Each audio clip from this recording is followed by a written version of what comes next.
இன்றைக்கி hello foodies தமிழில் ரொம்ப சிம்பிளாக ரொம்ப டேஸ்டியாக ஓவன் இல்லாமல் சாக்லேட் கேக் எப்படி செய்கிறதுன்னு பார்க்கலாம். வாங்க இப்போ ரெசிபிக்குள்ளே போகலாம். முதல்ல ஒரு பவுலில் ஒரு கப் அளவுக்கு மைதா மாவு எடுத்துக்கோங்க.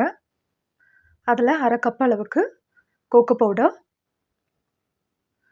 அரை டீஸ்பூன் அளவுக்கு பேக்கிங் சோடா, ஒரு டீஸ்பூன் அளவுக்கு பேக்கிங் பவுடர்,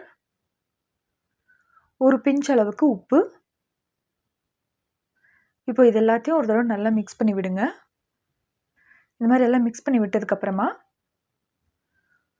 1/4 கப் அளவுக்கு எண்ணெய், அப்படி இல்லைன்னா வெண்ணெய், 2 முட்டை, அரை கப் அளவுக்கு பால், 1 கப் அளவுக்கு சுகர். இப்போ இது எல்லாத்தையும் நல்லா மிக்ஸ் பண்ணி விடுங்க. அட்ஜஸ்ட் பண்ணுறதுக்காக பால் தேவைப்பட்டுச்சுன்னா இன்னும் கூட ஆட் பண்ணிக்கலாம். இப்போது இதில் நல்லா சாப் பண்ணி வச்சுருக்கிற சாக்லேட்டை சேர்த்துக்கோங்க. இப்போ இதையும் கூட ஒரு தடவை நல்லா கலந்து விட்டுடலாம். நல்லா மீடியம் திக் கன்சிஸ்டன்சியில் இருக்கணும். இப்போது இதை வந்துட்டு நம்ம கோட் பண்ணி வச்சுருக்கிற மோல்டில் ஆட் பண்ணிக்கலாம். இந்த மாதிரி எல்லாத்தையும் நல்லா ஆட் பண்ணி விட்டதுக்கப்புறமா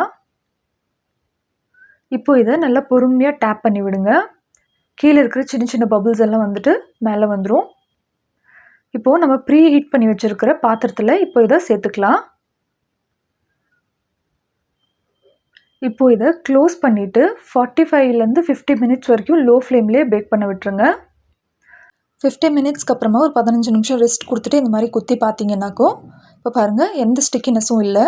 இப்போது இதை நம்ம பிளேட்டுக்கு மாற்றிக்கலாம். இப்போது இது உங்களுக்கு எந்த ஷேப்பில் வேணுமோ அந்த ஷேப்பில் கட் பண்ணி எடுங்க.